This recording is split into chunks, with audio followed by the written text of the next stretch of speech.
কি বলবেন?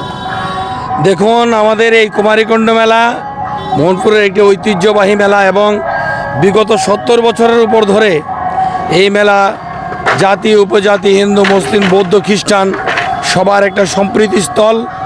এই মেলা আমরা এবারও অনুষ্ঠিত করতে যাচ্ছি।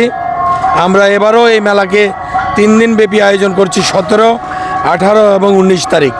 তো আমরা এই এলাকার আপামর ধর্মপ্রাণ মানুষ যারা এই মেলার প্রতি বিশ্বাস আস্থা রাখেন, তাদের সঙ্গে সঙ্গে এই মেলায় যারা ব্যবসা নিয়ে আসেন রাজ্যের বিভিন্ন জায়গা থেকে এবং সুদূর কাছাড় থেকে এখানে অনেক পার্টি এবং বিভিন্ন ধরনের হস্তশিল্প নিয়ে এখানে আসেন।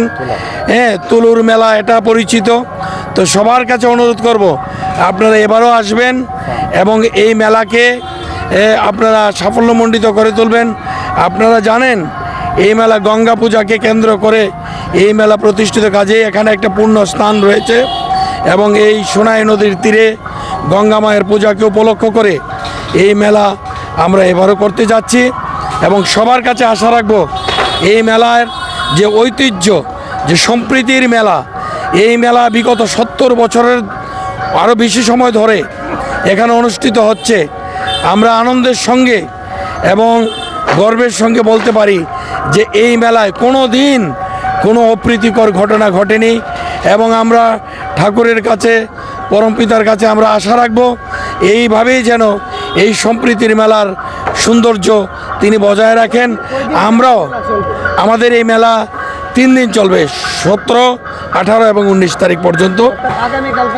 আগামীকালকে উদ্বোধন হবে এবং এই মেলার উদ্বোধন করবেন আমাদের এলাকার জনপ্রিয় বিধায়ক, রাজ্যের কৃষি এবং বিদ্যুৎ দপ্তরের মাননীয় মন্ত্রী শ্রীযুক্ত রতনলাল নাথ মহোদয়।